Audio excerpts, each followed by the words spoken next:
সূরা আবাসা এর major theme তিনটি। 1. অন্ধ সাহাবীর আগমনে বিরক্তি। 2. মানুষের স্বভাব অকৃতজ্ঞতা।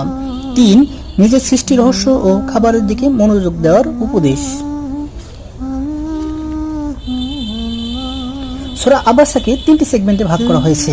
প্রথম অংশে মৃদু তিরস্কার। সূরার শুরুতেই রাসূলুল্লাহ সাল্লাল্লাহু আলাইহি ওয়াসাল্লামের বিরক্তির ঘটনা তুলে ধরেন আল্লাহ।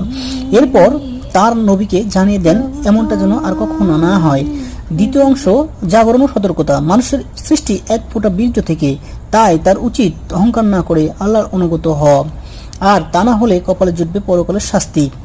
এবং শেষ অংশে কিয়ামতের আলোচনা। সূরার একেবারে শেষ অংশে কিয়ামতের ব্যাপারে আলোচনা উঠে এসেছে, যেখানে কিয়ামত দিবসের কিছু চিত্র তুলে ধরা হয়েছে।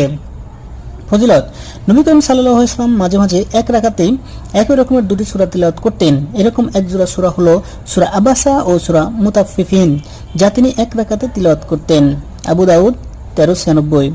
কজ অ্যান্ড ইফেক্ট: শারীরিকভাবে অক্ষম বা অসুস্থ কোনো ব্যক্তিকে দেখতে যান, এতে অসুস্থ ব্যক্তি যেমন প্রফুল্ল হবেন, আল্লাহ খুশি হবেন। সূরা আবাসা এর সেন্ট্রাল থিম আল্লাহর সমতা নীতি।